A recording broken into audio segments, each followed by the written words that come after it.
Olá pessoal, neste vídeo nós vamos ver toda a história da vida na Terra, desde o seu começo até a origem das angiospermas.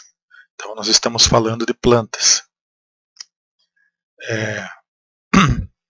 Também sobre o ponto de vista mais das plantas, tá? A gente não vai falar muito em animais, então vai falar principalmente de plantas nessa palestra. Nós temos aqui nessa primeira figura, já na capa do trabalho, né, um círculo representando todos os principais reinos, né, de organismos vivos, onde em azul nós temos as verdadeiras bactérias, tá? As eubactérias, que são seres sem membrana protegendo o material genético nuclear. A origem da vida ela se encontra aqui, e essa linha representa tempo, tá? Então existe um grande espaço de tempo aqui, em que se dividiu os 3 grupos de organismos básicos, mas não se sabe exatamente o que aconteceu aqui, tá? Então, como não se sabe muito bem, é representado por uma seta reta. Depois é que acontecem algumas especiações aqui, né, mais conhecidas. Algumas ainda estão até aqui, mas não se tem certeza exatamente se foi assim ou se poderia ter sido diferente. Então, a primeira coisa que a gente vai falar importante aqui é, quanto mais no passado, e aqui a ponta da seta representa os organismos que existem hoje, quanto mais para o passado, menor a certeza sobre as relações entre os organismos.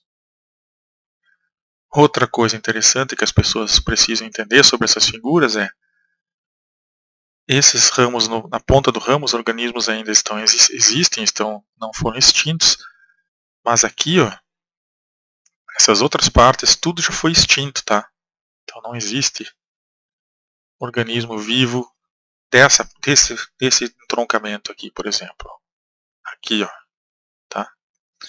Bom, os 3 grandes grupos são bactérias, as arqueibactérias, né, que são aqueles organismos que vivem no fundo do mar, naquelas situações de alta temperatura e toxicidade por enxofre, né, e sem luz, né, não há luz para esses organismos. Então aqui já vem a segunda coisa que eu gostaria de comentar sobre a vida na Terra. Sempre se imaginou que ela começou na superfície e tenha depois entrado até certas profundidades. Só que agora que foram encontrados os arqueias até 7, 8 mil metros abaixo da superfície, alguns autores que eu já vou mostrar acham que poderia ter sido diferente. Isso explicaria por que os organismos que fazem fotossíntese na superfície foram organismos mais recentes, como a gente vai ver aqui as plantas. E esses organismos lá do fundo são os organismos mais antigos. Então existe uma certa lógica, né? Se pensar que a vida possa ter começado num ambiente escuro, quente, sem luz solar e depois seguido para a superfície. Tá? E tem se encontrado muitos organismos enterrados, né, ainda vivos no caso, metabolizando nas regiões mais profundas, o que é um indício de que poderia ter sido realmente assim. Depois temos uma origem aqui, ó, uma especiação que originou os protozoários, as algas, as plantas, animais e fungos, que são mais próximos entre si do que animais com plantas, por exemplo. Fungos não fazem fotossíntese, daí essa conclusão. Então essa é uma breve história aí de como poderia ter começado a vida. Agora nós vamos aprofundar um pouco mais. Já deixando esse recado aí, vocês podem ler. E mostrando que existem muitas dessas árvores. Cada árvore é uma interpretação de algum pesquisador ou de um grupo de pesquisadores, como o grupo de filogenia das angiospermas, que a gente vai falar mais adiante. E nem sempre essas árvores são idênticas, tá? Por exemplo, nessa árvore a origem da vida está há 3,7 bilhões de anos. A 3,5 existe uma grande divisão aqui, onde vai se originar a arqueia e os eucariotos, que são os organismos com membrana celular, membrana nuclear, né? E aqui as bactérias verdadeiras. Um ponto importante aqui é o que deve ter acontecido uns 2,5 bilhões de anos atrás, que é a origem das cianobactérias. Para vocês terem uma ideia, nessa época existia um tipo primitivo de cloroplasto, que não era cloroplasto, mas que tinha um tom azulado, né, as substâncias, e ele fazia uma fotossíntese cujo material resultante não era açúcar, mas sim oxigênio. Então as cianobactérias, elas são muito antigas, produziam oxigênio, e nessa época o oxigênio era tóxico, certo? Por que é importante falar delas? Porque nessa época também, até aqui, ó, até nós chegarmos nos extremófilos, depois nos primeiros organismos semelhantes a fungos ou algas, até esse momento aqui, nos ciliados aqui, ó, dinoflagelados, ainda não existia meiose. Então o material genético aqui, ele era, aqui para trás era tudo clonagem ou transferência horizontal de genes, que é os transgênicos, tá? Então tudo aqui era transgênico, tudo aqui era bactéria. Os vacúolos, né, os vacúolos, não é bem vacúolo a palavra que eu estou tentando lembrar, daqui a pouco eu lembro. Mas existiam aqui trocas genéticas, os genes eles partiam de um organismo, chegavam a outro, sem haver o crossing over propriamente dito, era só material genético circulando para lá e para cá aqui na árvore. Por isso que tem tanta diversidade no começo da vida aqui. Tá?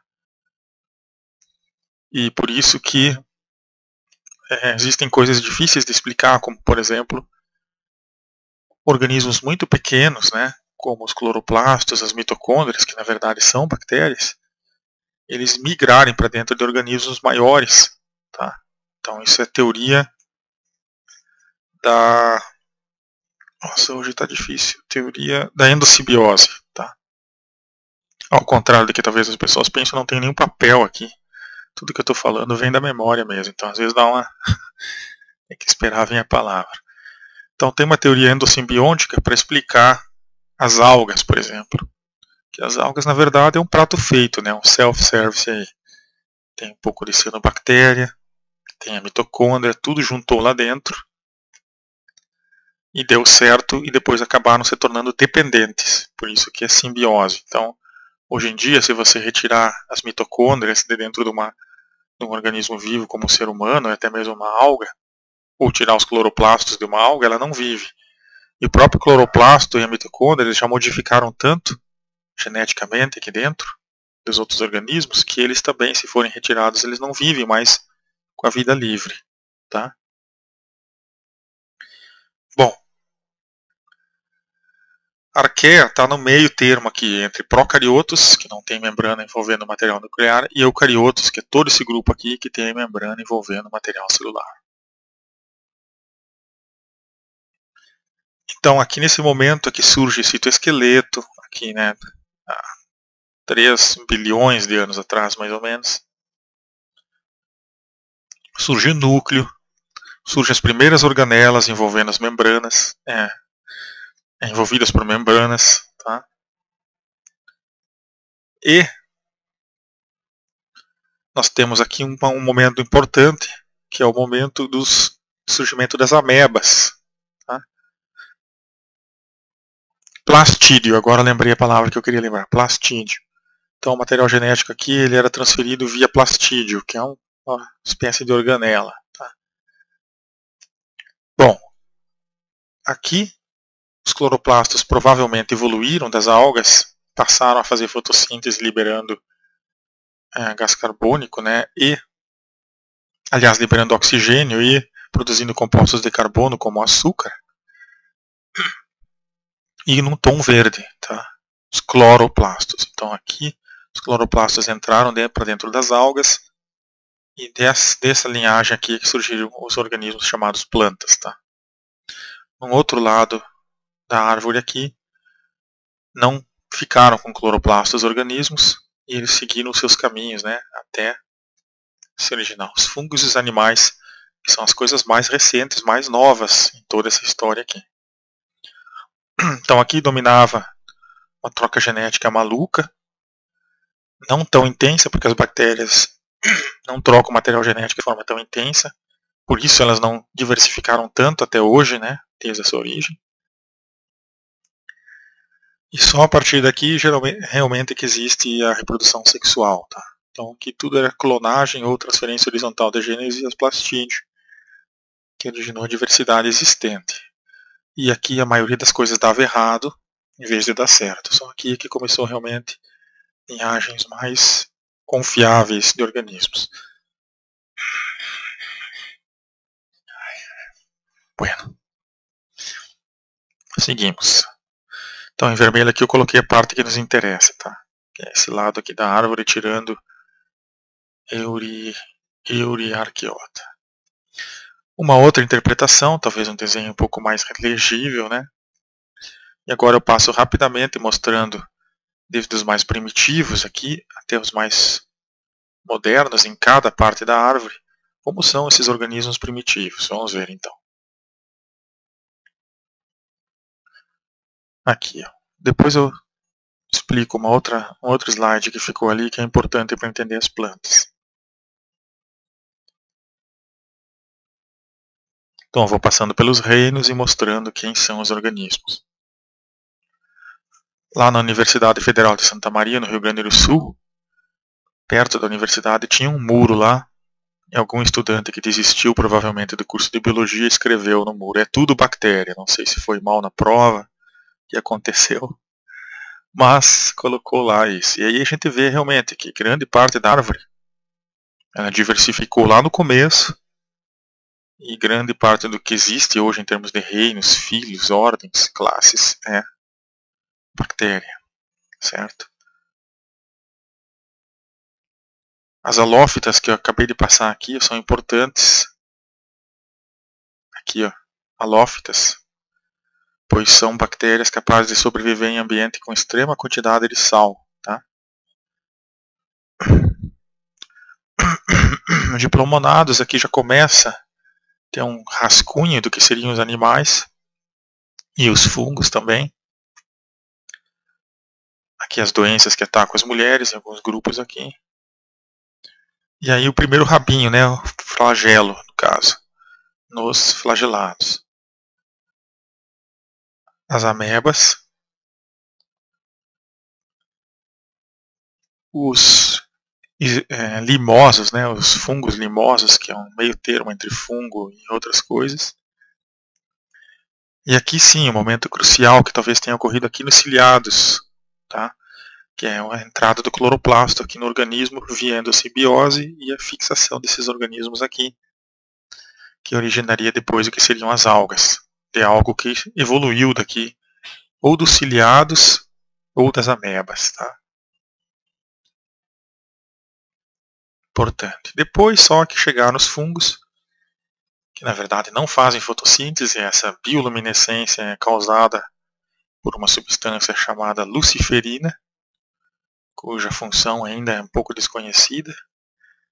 Imagina-se que seja para orientar os animais que comem fungos à noite, a fim de que eles comam o fungo, se sujem com os esporos e levem os esporos adiante. Tá? E os animais, né? E que é claro, né, o objetivo do nosso curso aqui é as plantas. Bom, chegando nas plantas, eu gostaria de mostrar rapidamente aqui algo muito importante, que é aquele slide que eu acabei passando, que mostra do ponto de vista das plantas o que poderia ter acontecido. Aqui está ele. Então, há 1,6 bilhões de anos, a gente tem aqui, ó, os eventos de endossimbiose. Tá? Esse é um grupo externo às plantas, que é as glaucofitas, são mais animais, e rodofitas, as algas vermelhas. Tá? Então, de algo parecido com uma glaucofita, se originou algo parecido com uma rodofita. E nessa mesma época que se originaram as rodofitas, houve uma outra especiação aqui há 1,2 bilhões de anos. E aí tem essas setinhas que indicam endossimbiose, né? por exemplo, cloroplastos, que vieram lá das cianobactérias, né? Chegaram aqui nas algas verdes, que já tudo que está verde aqui já é planta, ó, e aí incrivelmente passaram para as rodofitas alguns cloroplastos, tá?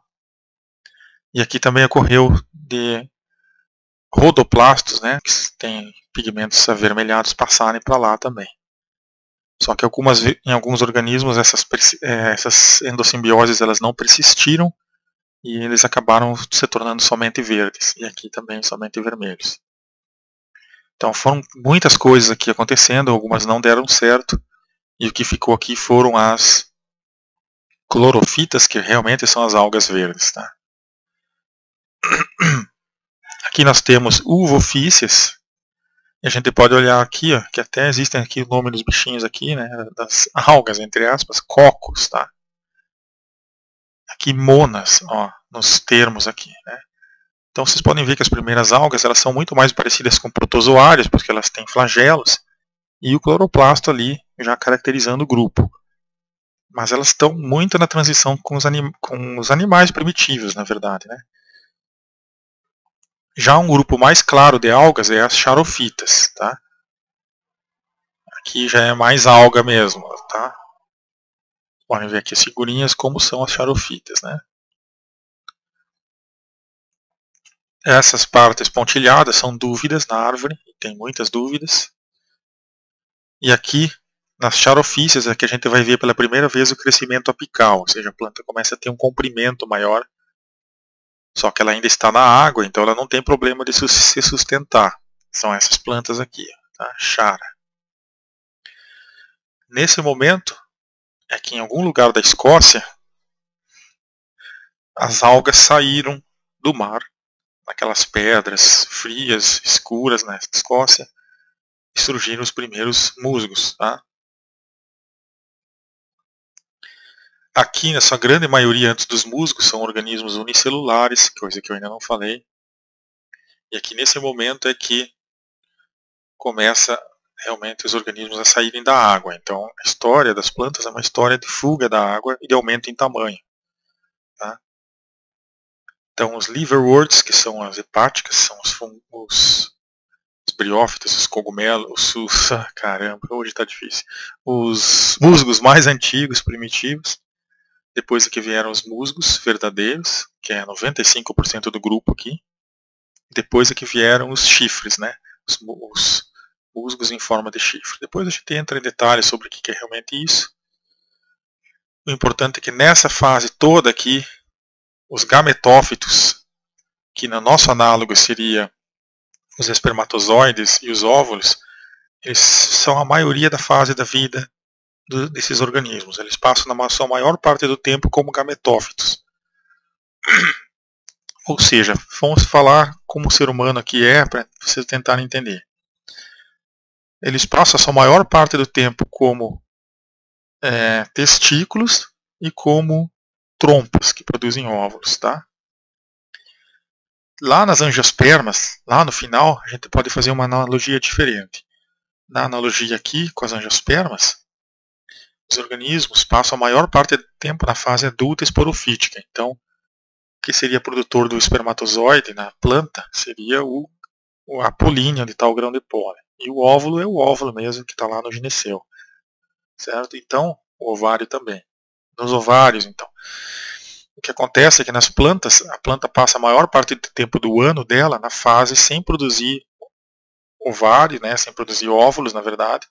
Sem o ovário está produzindo óvulos e sem as políneas está produzindo grão de pólen, que seria a evolução lá do espermatozoide primitivo que existia nessa época aqui, ó, das algas, tá? Então, por isso que se chama fase esporofítica, porque a planta, lá, a maior parte do ano, ela não está produzindo flor nem fruto. Tá?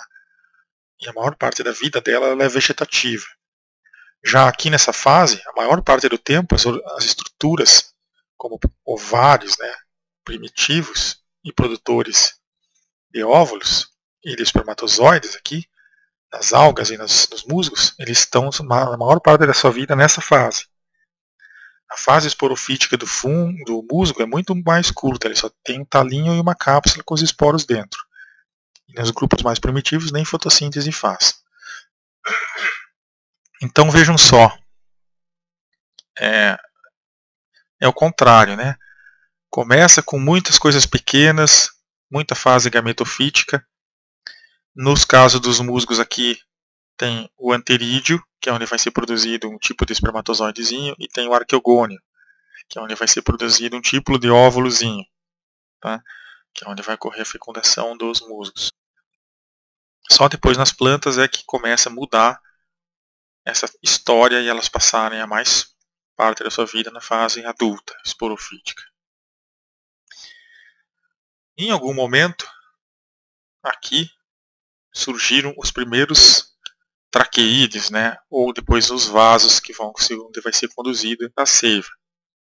Por quê? Porque aumentou de tamanho, cresceu, tinha que transportar, tinha que ter também sustentação. Então, já aqui ó, nos liverworts, nas hepáticas, surge a primeira proto-raiz, né, que é uma raiz unicelular. E aqui nós vamos ter, né, a fase esporofítica dominante e plantas vasculares, que são primitivamente as licófitas, né, depois aqui as samambaias, aqui, ó, e das samambaias, imagina-se que tenha surgido as primeiras plantas com sementes, as gimnospermas. Depois, curiosamente, é que surgiram as flores. Então, as sementes são mais antigas que as flores, nas angiospermas. Aqui existem coisas pouco esclarecidas ainda. Existem alguns autores que acham que daqui, ó, dos pés de lobo, poderiam ter surgido diretamente as angiospermas, tá? Mas isso é controverso. E aqui é onde está a diversidade hoje das plantas, né? Vocês podem ver que quanto mais antigos os organismos aqui, menos sobrou deles para contar a história. Bom, agora nós vamos acelerar para voltar onde nós estávamos. Depois a gente retorna a essas coisas com mais clareza, eu espero, e com mais tempo, com mais aprofundamento.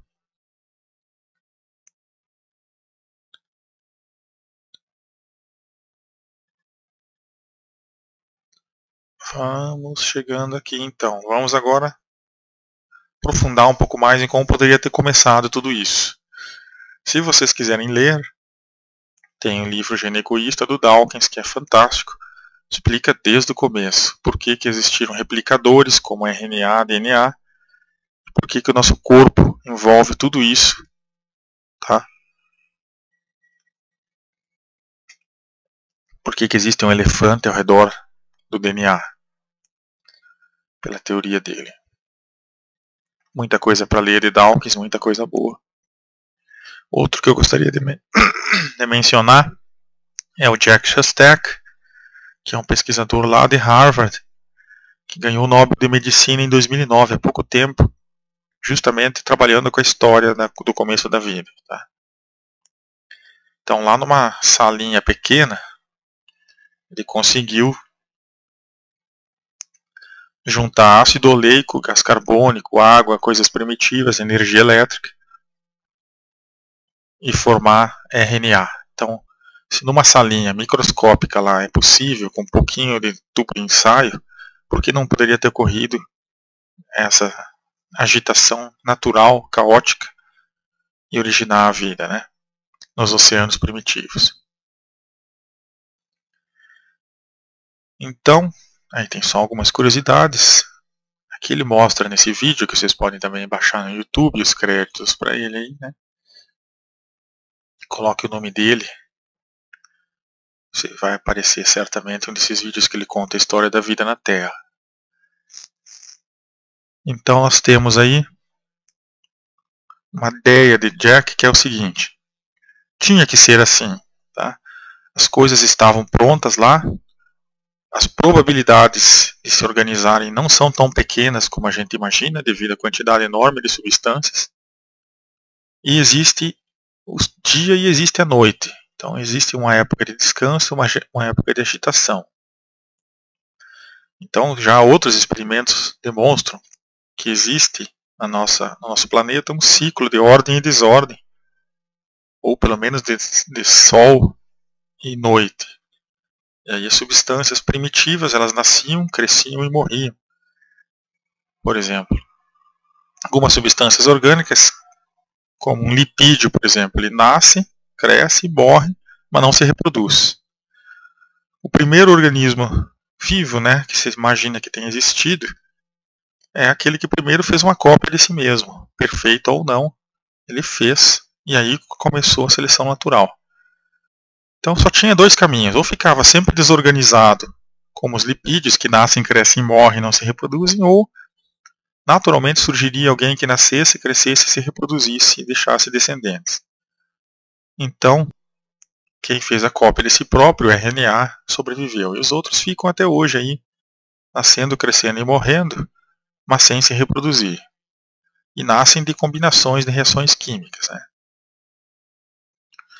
Então a origem da vida é menos misteriosa, eu imagino, menos romântica do que alguns possam imaginar também. Tá? E aí ele mostra no vídeo dele lá como ele fez tudo, né? Isso aí já deve estar publicado, o cara ganhou o prêmio Nobel, então em revistas sérias vocês podem checar e tentar fazer um dia em laboratório, quem gosta disso. Então existem outras formas ainda que ele está tentando fazer de produzir RNA, não só com esse sacudimento aqui do ácido oleico. Nessa fase inicial é também importante a gente falar por que tem procariotos e por que tem eucariotos. Porque nesse começo, trocar material genético era a salvação. Quem tinha membrana nessa época era um suicídio, você ter uma membrana. Ele explica no vídeo isso. Então é lógico também que os eucariotos surgissem depois que os procariotos. E hoje em dia, você é um eucarioto, você possui material nuclear protegido por uma membrana no núcleo, justamente para proteger você dos vírus e das bactérias e outros organismos que possam alterar aí o seu núcleo celular, né, o seu material genético. Então, no que no começo era uma bênção você não ter membrana, hoje é uma maldição. Tá? Isso explica porque os organismos primitivos, bactérias, vírus que nem se sabe se está vivo ou não, e até chegar lá, os ciliados, eles são procariotos. Depois existem os eucariotos, adiante na sequência da vida. O DNA ele é mais simples que o RNA, tá? Mais fácil de acumular é o DNA. O RNA pode catalisar sua própria replicação. Então a ideia principal aqui tinha que ser assim, não poderia ser tão diferente. Tá? Ironicamente, a argila é um catalisador dessas reações. E aí ele vai explicando tudo. Sobre a vida, existem várias definições do que é vida. Tá? Definições bem simples, né? Fenômeno que anima a matéria. Um espaço de tempo entre seu nascimento e sua morte. À medida que as pessoas vão questionando se o que é enquadrado na definição está vivo ou não, a definição vai aumentando. Então, alguns falaram, só está vivo entre o período de nascimento e morte, ou quem se anima, não basta. Aí eles incluíram várias coisas aqui que eu não vou entrar em detalhes, vocês podem ler, né? Incluíram desenvolvimento, movimento, crescimento, reprodução, resposta a estímulos e evolução. Aí, mais alguns pesquisadores chilenos aqui adicionam hidratos de carbono, lipídios, proteínas e ácidos nucleicos. Embora alguns outros acreditem que a base da vida poderia ser no vizinho do carbono lá na tabela periódica, o silício. Tem que ter uma ou mais células, tem que ter homeostase, regulação, né? Tem que se especiar. Tem que gerar a si próprio, ou seja, um sistema autopoiético, não poético. Tem que possuir limites lipoproteicos, membranas, metabolismo de carbono, replicação mediante ácidos nucleicos e regulação proteica. Aí Tom King tem mais uma definição, Pearce tem mais outra. E aí quanto mais coisas vão se colocando para dizer que o organismo está vivo, tem que ter tudo isso, pois alguns malucos aí, filósofos, começaram a questionar esses conceitos, dizendo que o fogo poderia estar vivo.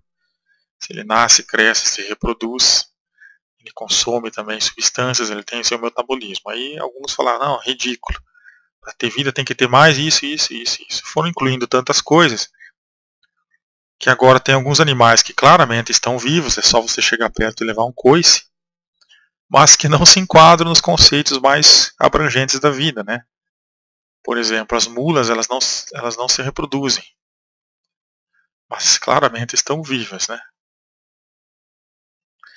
Então você veja, para tirar o foco da questão dele estar vivo, você colocaram critérios cada vez mais abrangentes para você, cada vez menos abrangentes, na verdade, né? Cada vez mais restritos para você estar vivo.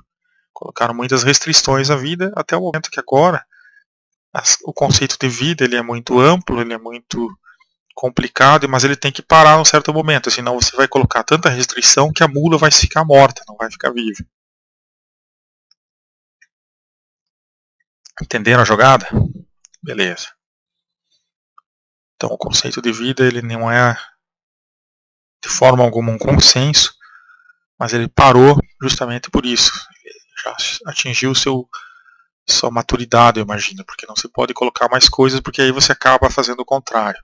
Em vez de excluir organismos não vivos, como o cristal e o fogo, você acaba excluindo organismos claramente vivos, como a mula. E aí a questão do fogo, né? Depois vocês podem ler aí. E a definição atual de vida, se alguém tiver curiosidade para ler.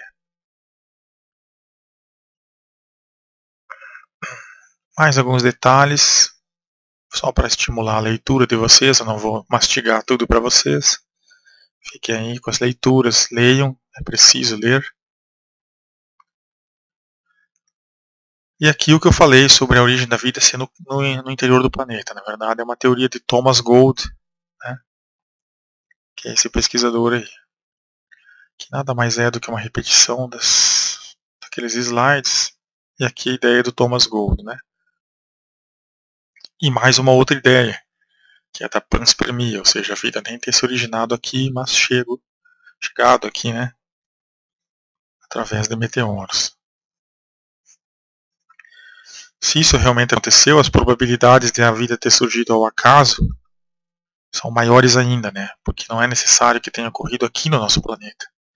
Então aumenta os horizontes espaço-temporais de sua origem, à medida que se aumenta as possibilidades dela ter ocorrido em outro planeta, perto de outra estrela, em outro tempo, e viajado até aqui. Continuamos.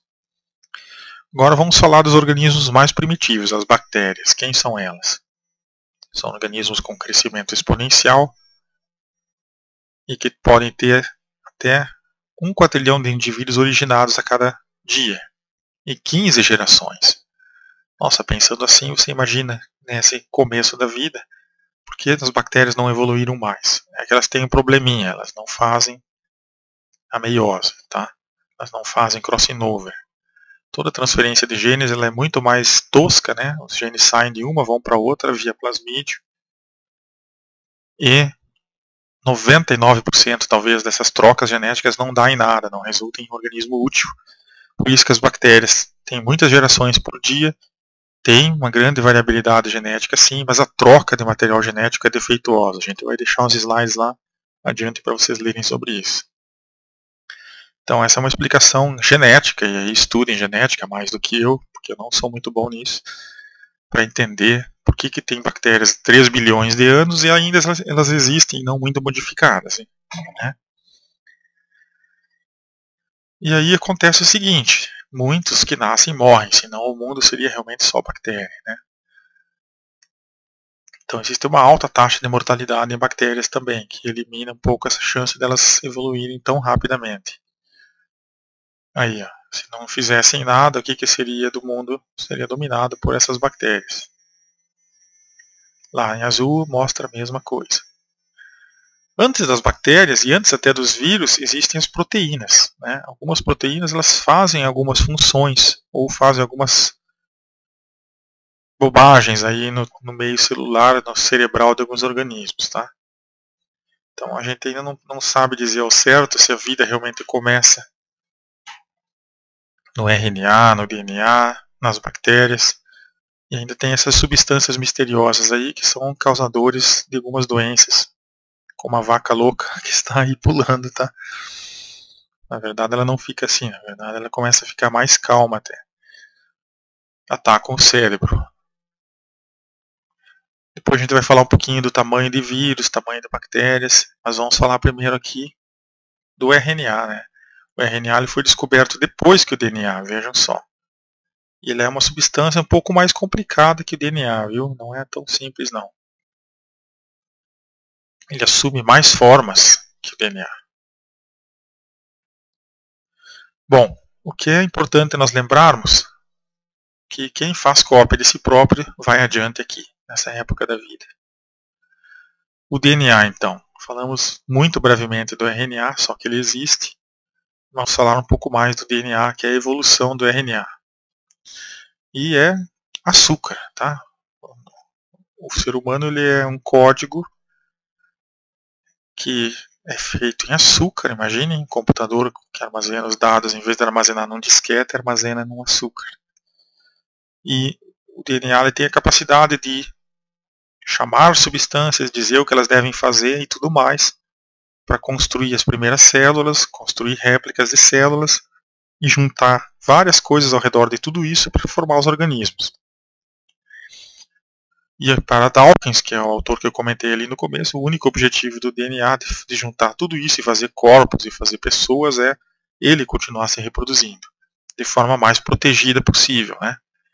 Se ele tivesse solto, como num vírus, praticamente, ele é muito mais fácil de ser atacado e destruído pela temperatura, pela pressão, pela energia elétrica. No momento que ele é envolto por um elefante, por exemplo, ele fica bem mais protegido, convenhamos, né? Dessas coisas. Aí está o descobridor do DNA, um dos, né? É essa molécula fantástica, né? Que está contida a informação para fazer um ser humano. Então é um açúcar. Tá? Se desenrolar ela pode chegar a 2 metros de comprimento. Tá? O que equivaleria a você acomodar uma linha, né, uma linha de lã de 40 km de comprimento numa bola de tênis. Então, para quem estuda informática aí, o DNA ele é algo extremamente zipado. Né? E a prova disso é que existem algumas moléculas que em situações mais adversas elas conseguem ficar ainda mais apertadas. Tá? E já quando as condições são mais boas, elas ficam mais soltas aqui. Ó. E o normal é esse aqui. É uma substância que carrega informação de forma robusta, pois o seu final aqui, os telômeros, eles repetem várias vezes as partes mais da periferia do código com a finalidade de não perdê-las. Tá? Isso é uma coisa descoberta sobre o DNA que é importante. Ele é robusto, ou seja, nas pontas onde ele está mais vulnerável, você pode perder vários pedaços dele e ele continua mantendo a informação. Prontinho? Então, vamos avançar agora. Aqui é mais para vocês lerem de novo mesmo, né? O importante é lembrar aqui que nesse DNA caberiam 1000 livros e 300 páginas cada um de informação. Então ainda hoje a computação não conseguiu fazer um hardware, né, uma placa de memória que também é um software, como é o DNA. O DNA ele é hardware e software ao mesmo tempo. Se a gente fosse pensar em informática, tão eficiente, feito com açúcar. Quem é o campeão mundial aí de cromossomos, né? Número de cromossomos para armazenar material genético? É uma samambaia, acreditem. Tá? Tem algumas características dela aí, depois a gente vai voltar a falar. É essa plantinha, que junto com os pés de grama aí pode passar desapercebida. Tá? 630 pares de cromossomos, então ela tem 1260 cromossomos. Eu quando eu comecei a estudar, eu pensei, nossa, será que isso aqui não é um elo perdido? Direto das samambaias para as monocotiledôneas, que são as gramas, parece muito um pé de grama. Mas depois, me informando melhor, eu cheguei à conclusão de que, pelas pesquisas que os outros autores já fizeram, no final de linhagens evolutivas é que ocorre esse tipo de coisa. As plantas começaram a armazenar cromossomos e material genético, e logo depois elas entram em extinção naturalmente. As causas e o processo realmente de funcionamento é complicado, eu não vou explicar aqui, mas fica aí para vocês terem a curiosidade de ler sobre isso. Então eu já falei para algumas pessoas que talvez isso aqui fosse um elo perdido, mas hoje em dia eu mudei um pouco de ideia, né, até em relação a isso. Então, no começo da vida, existiu um período de grande confusão, que eu já falei como era, né?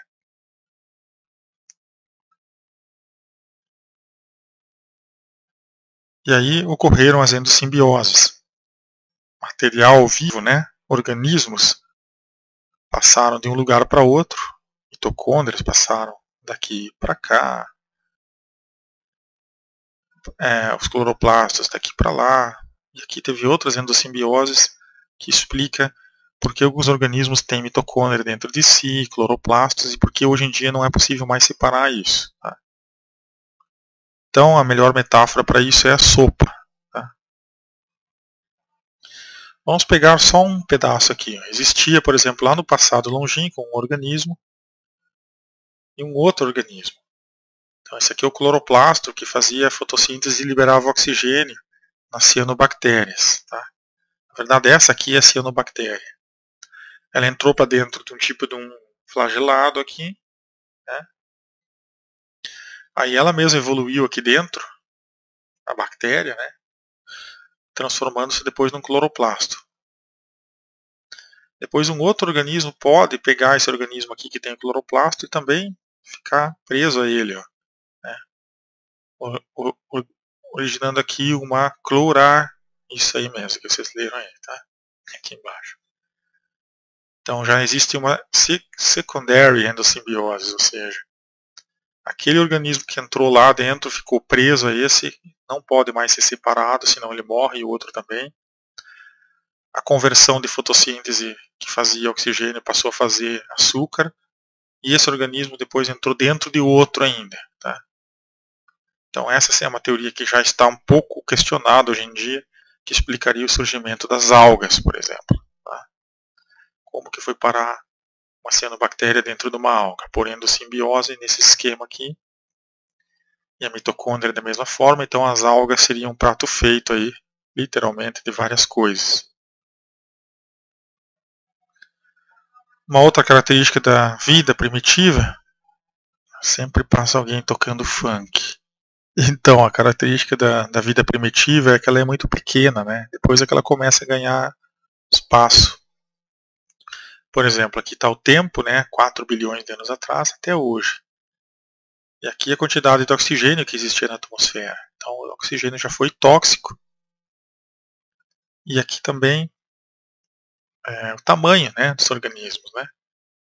As cianobactérias são muito antigas, muito pequenas, e viviam numa época que o oxigênio era tóxico. Foram elas que produziram oxigênio.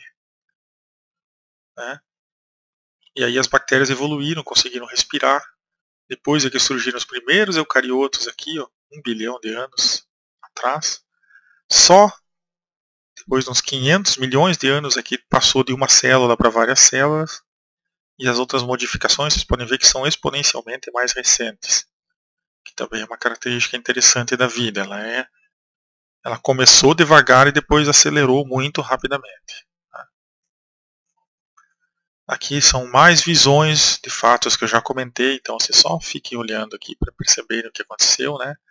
Quando surgiu a mitocôndria, quem que não tem mitocôndria, porque ela é uma eubactéria, na verdade. Depois, onde que entrou o cloroplasto aqui, em alguns protistas e também nas algas. Depois a evolução que se seguiu. A mitocôndria, vou colocar aqui algumas informações para vocês, mais a título de curiosidade, para vocês também estudar um pouco de inglês aí, né? A mitocôndria é importante porque ela define os eucariotos, quem possui material nuclear envolvido, por uma membrana, e também a mitocôndria, que é um eucarioto. Tá?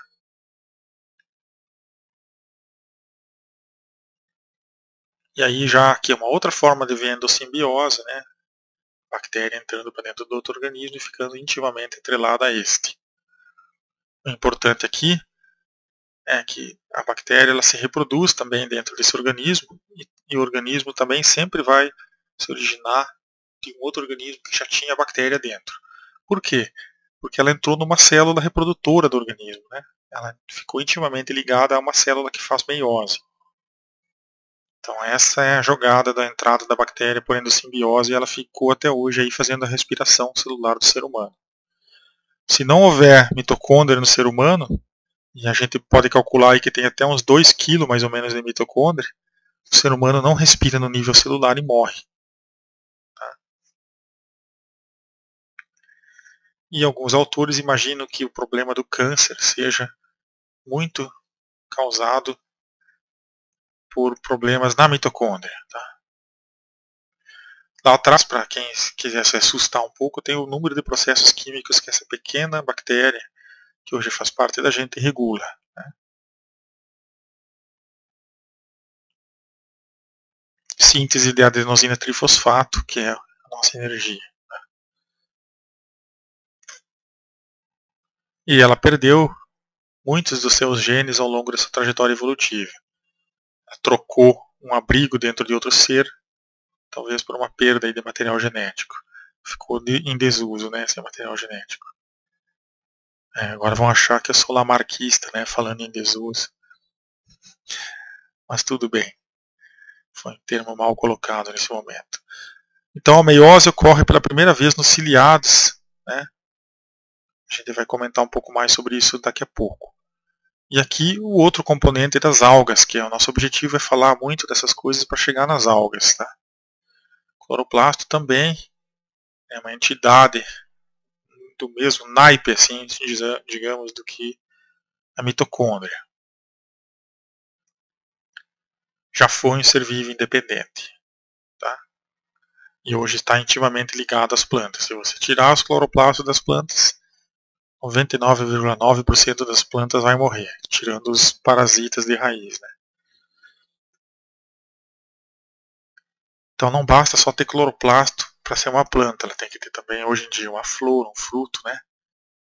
Se a gente for pensar nas parasitas de raiz, elas não fazem fotossíntese. Tá? Depois a gente vai lá em angiospermas voltar a falar um pouco delas. Então uma diferença grande entre vírus e bactéria é que o vírus ele só tem uma camada de lipídio de proteína. A bactéria já está mais protegida, mas não tão protegida como um eucarionte, e ela é muito maior. Né? Ela é sempre maior do que o maior vírus. E essa aí é danadinha que dá dor de ouvido nas crianças, só para vocês ficarem conhecendo. Aqui uma outra forma de ver a evolução dos organismos, né? O crescimento em tamanho, né? Os organismos começaram muito pequenos e foram aumentando de tamanho. Então aqui é uma escala em metros, né? Desde 1 milímetro até coisas muito, muito menores. Então é esse crescimento em tamanho que faz com que os organismos precisem de vasos, de xilema, de floema, de raiz, de estômato, porque ele saiu da água. Tudo isso vai começar a fazer sentido se a gente pensar no crescimento em tamanho. Precisa se sustentar. Se sustenta como? Lignina. As árvores, né? Madeira e lignina. E aqui uma outra forma de enxergar o corpo humano, né? Na verdade ele é mais bactéria do que qualquer outra coisa, né? Por isso que a gente tem a flora intestinal, né? E outra característica de todo ser vivo, a maioria deles no caso, é que o que é mais importante fica mais protegido. Então o coração está bem protegido, o cérebro está dentro de um osso, tá? Que também são soluções evolutivas para proteger o material genético. E proteger os órgãos essenciais à manutenção da vida, né?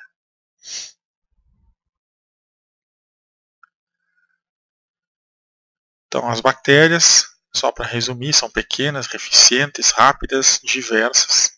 Estão em todo lugar e poucas delas realmente são problemáticas, tá?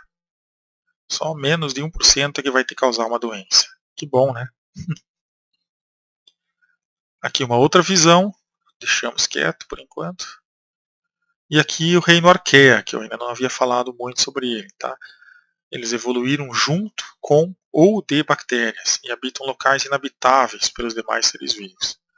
São essas fossas termais no fundo do oceano.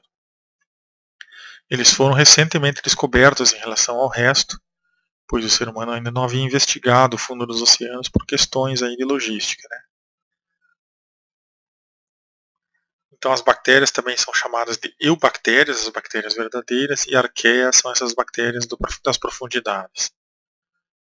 Elas são mais próximas dos eucariotos do que das verdadeiras bactérias. E aqui eu vou deixar a título de curiosidade para vocês lerem sobre a genética das bactérias, baseado aí no slide de Harold Golden Fowler, que é um professor lá de Rio Claro, cujo material eu recomendo que vocês leiam. Já passei PDFs para muitas pessoas desses materiais que está no SlideShare sobre como são as bactérias, né? Em relação à genética. Tem alguns errinhos de português porque o cara é americano, tá? Então no começo havia muitos seres unicelulares no nosso mundo, inclusive no oceano, como essas algas unicelulares. Então se a gente olhar o esquema aqui à direita, a gente vai ver que ela é uma única célula, tá? Com núcleo e outras formas aí. Não é um cogumelo, é uma única célula, está no fundo do mar. Tá? E é a maior célula que você tem notícia, né? Ela pode chegar a uns 4 centímetros. São esses organismozinhos aí. Então, a partir de células é que se foram se especializando em tecidos e depois órgãos até fundar realmente organismos. Protozoários ainda estão na base, né? Unicelulares. Sem parede celular. E aí já surgem os primeiros projetos de esporos aí que a gente vai ver depois em algas e em musgos, tá? E nos fungos, né? Os fungos também se reproduzem por esporos. Seriam animais? Fica a pergunta. Por que não são plantas? Porque não fazem fotossíntese em princípio. Mas tem outras diferenças, né? São muito diversos, difíceis de entender. Depois, na próxima palestra, vocês vão ver muitas imagens aí deles, desses organismos, que são os fungos. Tá? E provavelmente no futuro vai ter aí uma palestra ou mais, provavelmente mais do que uma eu vou precisar, para falar dos fungos. Então, vamos só comentar um pouquinho sobre eles. Que eles não podem ser confundidos com algumas angiospermas. Existe uma família de angiosperma chamada Balanoforácea, que são parasitas de raiz, como eu falei. Elas vivem a maior parte do tempo debaixo da terra. E quando ela floresce, ela tem uma flor realmente. Aqui, ó, um botão floral, uma flor. Ela vai ter estames, vai ter gineceu, ovário, tudo como uma angiosperma. Só que ela parece muito um fungo. Então, eu, pelo menos, na minha graduação em engenharia florestal, andava na mata, nossa, encontrei um fungo muito legal. Aí levava para um taxonomista e ele dizia, não, não é fungo, é angiosperma. Aí, claro, a gente vai aprendendo, né? Você tem que cavocar, ver se aqui não está pegando nutrientes da raiz de uma outra planta. Para ser um fungo mesmo, tem as hifas, né? Não vai ter nunca uma flor com estames, aqui tem. E justamente no momento que sai para fora aqui é o momento que ela floresce, então você não pode se confundir nunca, né? Não vai ter lamelas, que são estruturas típicas de fungo, não vai ter esporos, vai ter semente. Aí, ó, tá? Principal diferença entre um fungo e uma planta, né? A planta tem fruto, semente, se for angiosperma, como o caso aqui. Se for uma gimnosperma, você nunca vai confundir com fungo também. Bom, um grande mistério sobre esses organismos, os fungos, é que nós estamos mais parecidos com eles do que com as plantas, tá? Podem ver a árvore aí. A árvore se dividiu há muito tempo atrás. Por um lado ficaram os fungos, por outro lado ficaram os metazoas, que somos nós, né? Evoluídos, é claro, como nós e os ratos. E aí ficou por outro lado os fungos. A taxonomia desse grupo ainda é bastante debatida, está sempre mudando, tá? Sobre os fungos, a gente pode pensar também nas micorrizas e também nos líquens, né? Eles são organismos que têm parcerias aí com algas, e com plantas. A parceria com plantas em micorrizas suspeita-se que começou nos musgos, tá? Nas briófitas. E aqui a parceria com algas é muito mais antiga, né? O fungo, na verdade, ele está por fora com as hifas aqui. Ele protege a alga que fica unicelular aqui dentro. Ele é a maior parte da massa, da biomassa do líquen. Por isso que o nome dele vai ser sempre em função do nome do fungo, tá? Então lá ele está fixado a uma madeira, tem uma camada inferior de hifas, uma camada menos densa de hifas, onde estão as algas, e ele protege as algas da dessecação, formando um sanduíche de algas, e as algas oferecem açúcar para o fungo. Tá? Toda a parceria do fungo com algum outro organismo, ele obtém açúcar, pois ele não faz fotossíntese, ele precisa do açúcarzinho lá e ele não faz. Então esse é o motivo para ele se associar com algas e também nas raízes das gimnospermas, principalmente. E ele aumenta muito a superfície de absorção de água para as algas e também para as raízes das gimnospermas. Então o que ele dá em troca é água. Tá?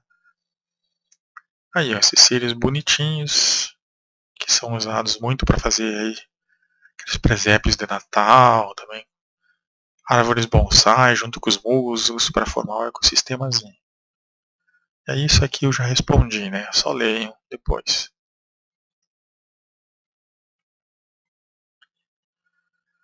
E aqui algumas características que só existem no reino das plantas, né? Elas fazem o próprio alimento, né?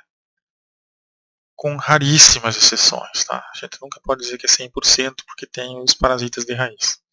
Clorofila, acumulam carboidratos no parênquima, que já surge lá nas algas, né?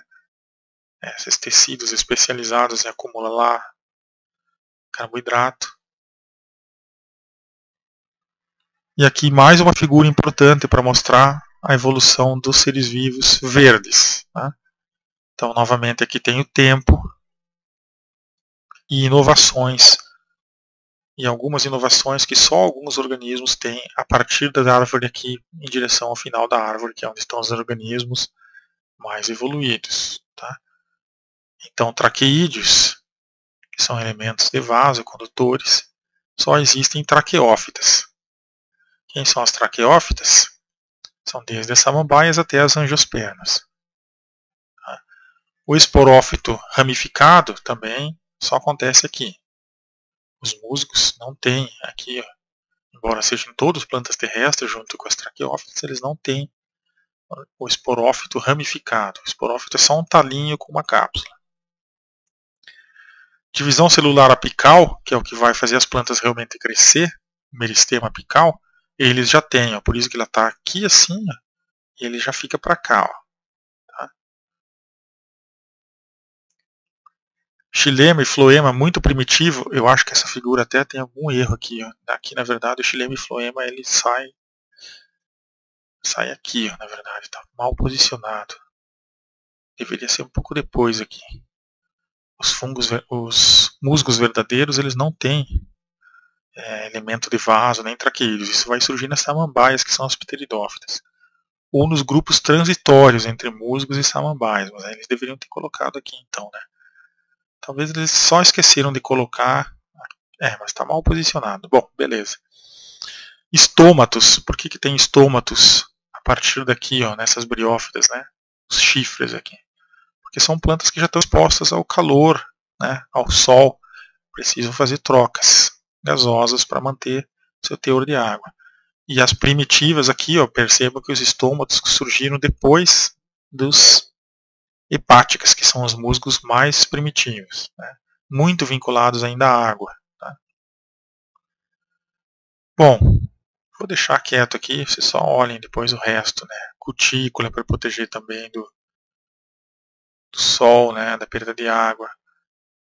Os gametófitos, né? Produzem pequenos espermatozoidezinhos, produzem pequenos óvulos.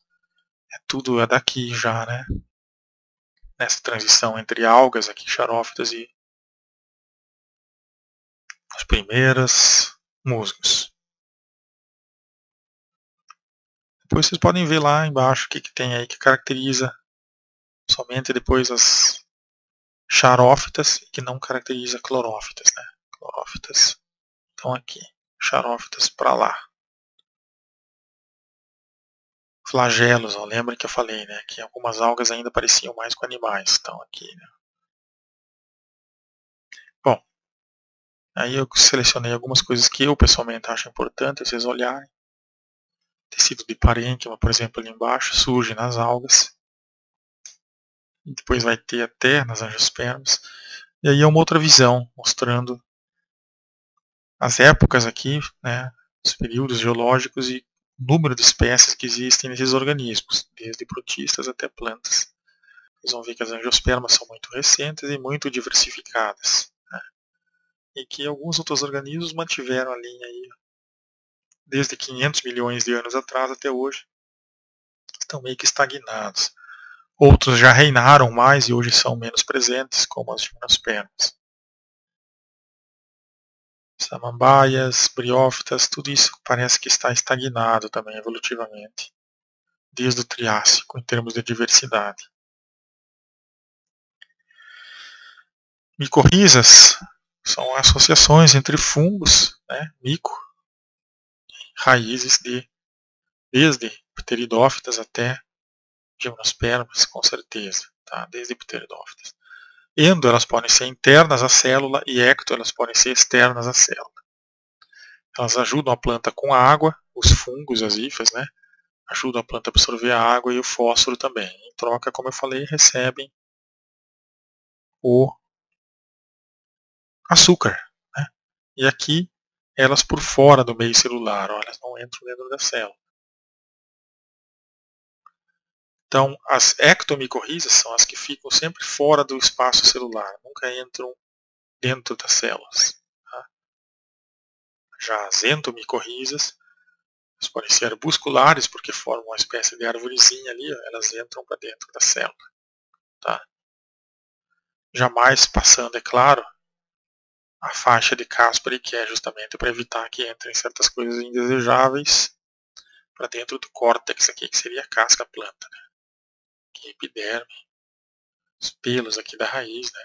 Isso aqui é um corte da raiz, vejam lá. Né? E algumas ficam entre as células, não incomodam quase nada, e outras entram para dentro das células, que já é um certo avanço aqui, né?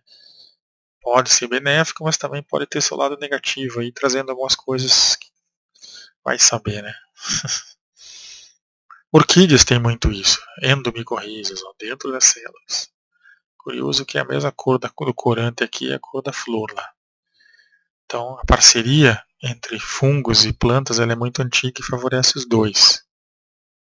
Também aumenta muito a superfície das raízes das plantas, essas micorrizas são como se fossem outras raízes, né? E aí já está acabando o tempo também da aula. Elas favorecem muito o que se chama de aumento de superficial, né? Aumenta muito a superfície da raiz das micorrizas, que é útil, foi útil para as plantas também saírem da água. Então lá em pteridófitas isso começou, ou até mesmo, segundo alguns autores, em briófitas. Facilitou a planta sair da água e obter água. E aí o arbúsculo, que é uma micorriza que parece uma arvorezinha, imagine a superfície que ganha, né, a planta com isso, dentro da célula. E aí chegamos na alga, né? A alga